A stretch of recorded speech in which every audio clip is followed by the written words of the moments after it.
What's up, fiends? Alucard here. Happy Tubi Tuesday and happy nasty November. That's right. Today we're talking about a video nasty from 1975 called The Werewolf and the Yeti, written and starring Spanish horror legend Paul Naschy. Also stars Grace Mills, Sylvia Solar, Gil Vidal, and Luis Induni. It is directed by M.I. Bonds. In the States, it is sometimes called Night of the Howling Beast, and in Canada, I've seen it called Hall of the Mountain King. So now for the video nasty stats. It was released briefly in the UK by Canon Video in April of 1983, and it was added to the DPP list, aka the Video Nasty list, on August the 8th, 1984. So that was the only time you could get that VHS. It has not been available in the UK since, and it stands as one of the 10 films that are still not available in the UK from the original 72 films on the Video Nasty list. Pretty interesting. So for this review, I watched the English dubbed version because that is what is available on Tubi. It is currently also available to stream on Shout Factory TV via Prime Video.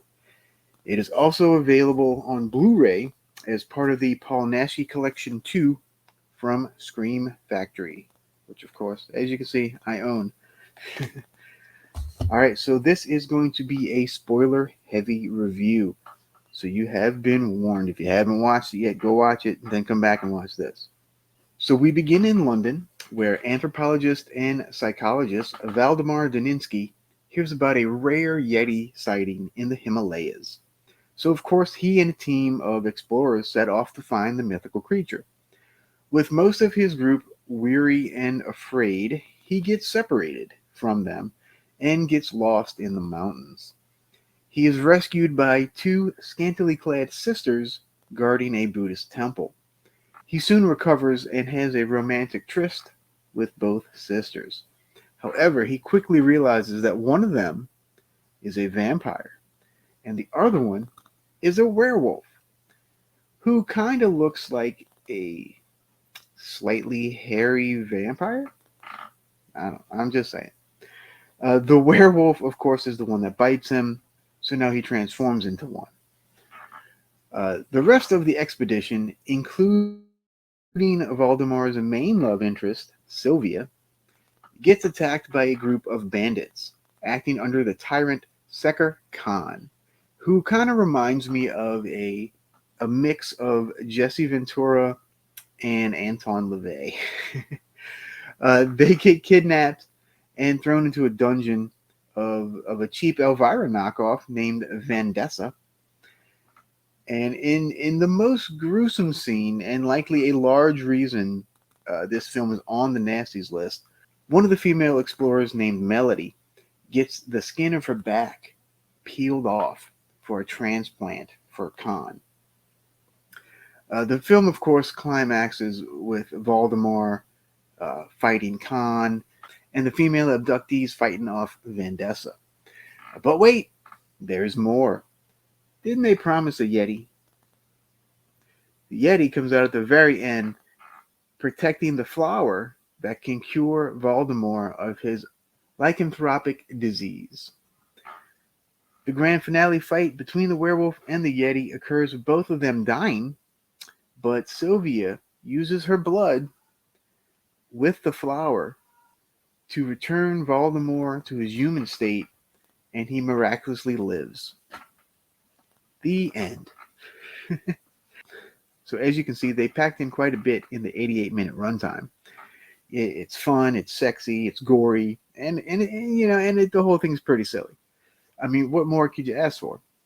There's werewolves, a vampire, a Yeti, a tyrant, torture, beheading, sex scenes, nudity, multiple fight scenes, and wacky characters. So what did I not like? All right, so this is kind of nitpicky stuff, but because this is kind of what you get with these movies. I thought the editing was a bit strange. It jumps scenes very quickly, and sometimes it's a bit jarring. You kind of get used to it though, because it happens quite a bit. Um, Also, the video quality varies by scene, even in high def. Some of the English dubbing is rather lifeless. Again, like many of these films. The gore at times is pretty laughable, but other times it looks okay. So it's kind of a half and half. And it's definitely light on the Yeti action. You only briefly see him in the very beginning and at the very end.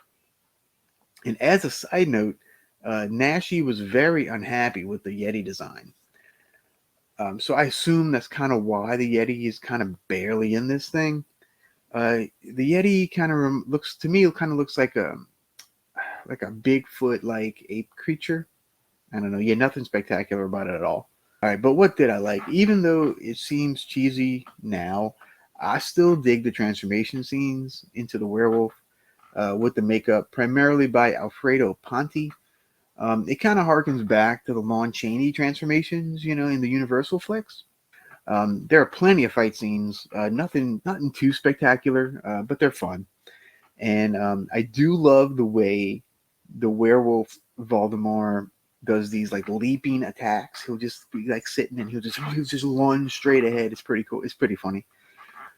Yeah, I've seen some Paul Naschy movies before, but I haven't seen any of the werewolf ones. This was my first time. And this was his 7th appearance as Waldemar, aka El Hombre Lobo. Overall, though, the werewolf and the Yeti is a heck of a fun time. It really is. So I'm gonna give this 4 out of 5 bats. I'll definitely be checking out some more Voldemort movies in the very near future.